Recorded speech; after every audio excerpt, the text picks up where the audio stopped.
मतलब मुझे बार बार अवसर मिलते थे और मैं उनमें मतलब अवसर मेरे असफल हो जाता था। काहे का अवसर? मतलब जैसे कि कहीं फौज में जाना या पुलिस की नौकरी होगी कुछ भी, मतलब मुझे बार बार मौके मिलते रहते थे। लेकिन अब जब वर्तमान में क्या हो रहा है जीवन में, कुछ पल तो मतलब खुशी हो जा, कुछ पल दुख हो जा, मतलब ये सब कुछ चल रहा। तो तुम्हें समस्या क्या है, क्या चाहते हो तुम? समस्या ये है जी, मतलब मार्गदर्शन चाहिए था। नहीं, आप चाहते क्या हो? मतलब सुखी रहूं। सच्ची बात।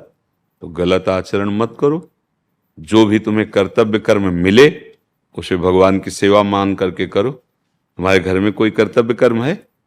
कर्तव्य तो होगा ही, ऐसा तो है नहीं कि कर्तव्य। माता है, पिता हैं, उनकी प्रॉपर्टी होगी, उनकी सेवा होगी। आपके अगर नहीं संयोग में बैठ रहा देश सेवा का, राजकीय विभाग का, तो और भी तो बहुत जीने के उपाय हैं, और भी समाज सेवा के बहुत से उपाय हैं। तो निराश होने की थोड़ी जरूरत है, दुखी होने की थोड़ी जरूरत है। बल मिला है, बुद्धि मिली, कोई व्यापार करो, किसानी करो। महाराज जी, मैं अगर कुछ बिजनेस करता हूँ तो उसमें तो कुछ पल तो सुकून मिलता है, लेकिन कुछ पल के बाद फिर हो जाता है। भाई देखो, हमारी बात यह है कि तुम्हारे सुकृत और दुष्कृत दो ही हैं जो दुख और सुख प्रदान करते हैं। तो जैसे हमारे पूर्व पाप कर्म हैं और हम अच्छा व्यापार शुरू किए, थोड़ा बड़ा फिर नष्ट हो गया, तो वो पाप जो कर्म है वो बाधा को, उसको नष्ट करने के लिए राधा राधा राधा, कृष्ण कृष्ण राम कृष्ण हरि जो नाम, वो भगवान का नाम ही नष्ट कर सकता है।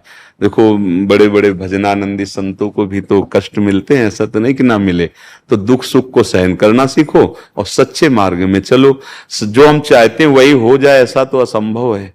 नहीं, सब चाहते हैं कि बढ़िया व्यवस्था, लेकिन चाह से केवल नहीं हो जाएगी, कर्म भी करना पड़ेगा उसके अनुसार। अच्छा, कर्म करते हुए सफलता नहीं मिल रही तो पूर्व का कर्म आपको बाधा पहुंचा रहा है। आप अच्छे पढ़े लिखे हो, आप स्वस्थ हो, आप वो पा सकते हो जो पाना चाहते हो, लेकिन नहीं बन रहा विधान, तो फिर उसका मतलब कोई हमारा कर्म है जो बाधा पहुंचा रहा है। भगवान का नाम जप करो, जैसी परिस्थिति में आए जीना सीखो। नहीं तो पढ़े लिखे बहुत हैं, नौकरी नहीं मिल रही, अब क्या करे? तो क्या शरीर नष्ट कर दे क्या? दुखी होकर बैठ जाए क्या? डिप्रेशन में आ जाए क्या? नहीं, कोई छोटा मोटा व्यापार कर लो, किसानी कर लो, कुछ करो, करके और जैसे बने वैसे जीवन को भगवान के चरणों में अर्पित कर दो। जाना तो है ही यहाँ, अगर अरबों खरबों भी जमा कर लोगे तो भी जाना ही तो पड़ेगा, और यही सब छूट जाएगा।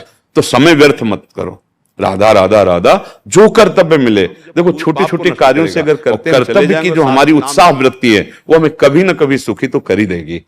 अगर सुदामा जी को कई कई दिन भोजन नहीं मिलता था तो एक समय यह भी आया कि सुदामा पूरी बन गई है। तो ऐसा नहीं कि मनुष्य के जीवन में एक ही सोपान होता है, दुखी दुख, ऐसा किसी के जीवन में, और ऐसा किसी के जीवन में नहीं होता कि सुख ही सुख होता हो। कभी अगर बहुत अनुकूलता आ जाती है तो कभी बड़ी समस्या आ जाती है।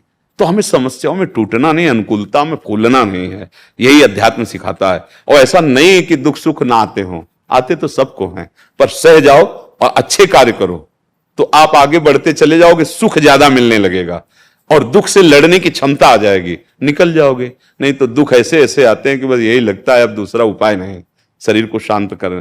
पर शरीर शांत होने के बाद कोई 5 स्टार होटल थोड़ी कि वहां बुक हो जाएंगे जाके, फिर हमारा कोई शरीर मिलेगा इससे गिरा हुआ और वहां फिर भोग भोगने पड़ेंगे। अभी तो हम ऐसे कर्म कर सकते हैं कि शरीर बंधन से मुक्त हो सकते हैं। नाम जप करो, अच्छे आचरण करो, जो भी कर्तव्य मिले। देखो, अगर हमको परिवार चलाना है, व्यापार करना है, तो कुछ भी कार्य मिले अपनी क्षमता के अनुसार प्रयास करते रहना चाहिए। ऐसा नहीं है कि हम प्रयास करते रहे और निष्फल ही होते रहे, ऐसा भी नहीं है, ऐसा नहीं है।